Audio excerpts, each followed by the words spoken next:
जुहार जय मां समलई राधे राधे। आपण समस्तଙ୍କୁ मोर चैनल रे निस्वाले स्वागत जणावे। आज रेसिपी पोड़पिठा। तो रज टाइम है पोड़पिठा बनावटा गोटे मैंडेटरी है। तो तार सिंपल रेसिपी में शेयर करूँ आपण मानक संगे। चल वीडियो स्टार्ट करमा। भाई ना 2 कप चाउल नहीं छे, 2 गिना चाउल जेंटा कि कप रे भी मेजरमेंट करि परबे आपण। गोटे गिना बिरी नहीं छे, ताके भल भाव धोकर ओवरनाइट सोक करथिली। एबे ताके ग्राइंडिंग कर दे छे। हमको 3 चम्मच घी दरकार, 2टा तेजपत्तर दरकार, टिके लवंग, इलाची, गोटे नड़िया, किछि गुड़, टिके काजू, किशमिश, टिके चेरी आ सोडा दरकार, खाइबा सोडा। आपण चाहेले इनो भी नहीं पारबे। तो मैंने गोटे चम्मच घी ऐड करी छे। घी ऐड कर सारा पर डायरेक्ट नड़िया और गुड़ के ऐड करे छे। घी रे भल भाव भाजी देमा। संगे संगे गुड़टा भी मेल्ट हो जावा और गुड़ संगे नड़ियाटा कसी भी हो जावा। मते टिके गुड़ कम लागुछे तो से हिसाब में मुई टिके गुड़ बेसी ऐड करू छे। आपण आपण को टेस्ट अकॉर्डिंग ऐड करि परबे। आपनकर हिसाब रे आपण करि परबे। तो नड़िया के टिके भल भाव में कसी दमा। मते घी टिके कम लागला तो गोटे चम्मच आउ ऐड करू छे। सब के मिसई करे में भल भाव कसी दमा। भाजी हे साला परे किछि तार लोक एंता आसवा। तो चलन प्रोसेस स्टार्ट के बड़ामा। पोड़ पिठा पुड़वा जेहेतु कदली पत्तरटा मैंडेटरी, तो घी टिके ग्रीस करि दउ छे। इना में ऐड करू छे बैटर सॉल्ट। हम इन लिक्विड गुड़ रो यूज करू छे। एटा महू नहीं से हनी नहीं से एटा लिक्विड गुड़ है।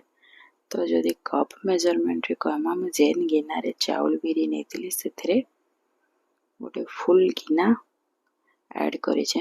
गोटे बाउल गोटे गिना में ऐड करी छे। सेम डायरेक्शन में ताके फेटमा ताकि एयर बबल कलेक्ट हे साला परे बैटरटा फ्लफी हवा।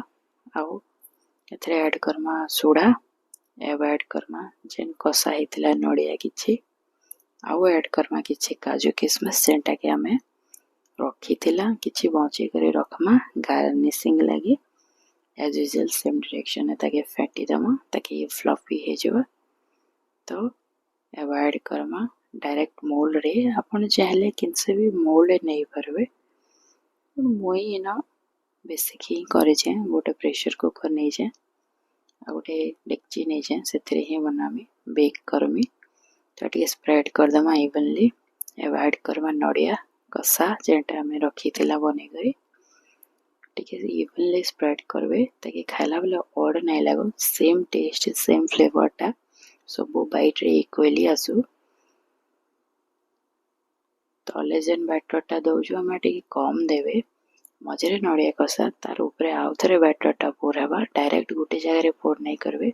सब आड़े धीरे धीरे करी हल्का करी पोर करबे ताकि नड़ियाटा भीतर के दबी नहीं जावा। चेरी काजू किशमिश रे गार्निश कर दमा। आपण आपण कर अकॉर्डिंग जहा किछि भी डिजाइन डेकोरेशन जहा भी चाहछन आपण करि परबे। टूटी फ्रूटी ऐड करि परबे, नड़िया ऐड करि परबे। तो एना में गैस रे लगाले प्रेशर कुकर। संगे मुइना गोटे कढ़ाई रे सॉल्ट ऐड करथिली।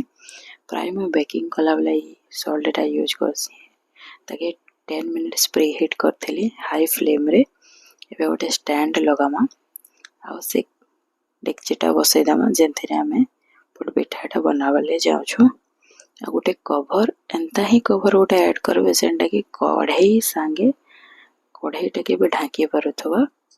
आ प्रेशर कुकर रे हमें जेंटा बनावा सेथरा तार प्रेशर कुकर रो जेन रबर थिसे भीतर साइड सेटा काढी दमा। संगे व्हिसल भी काढी दमा आ ताके लॉक करमा।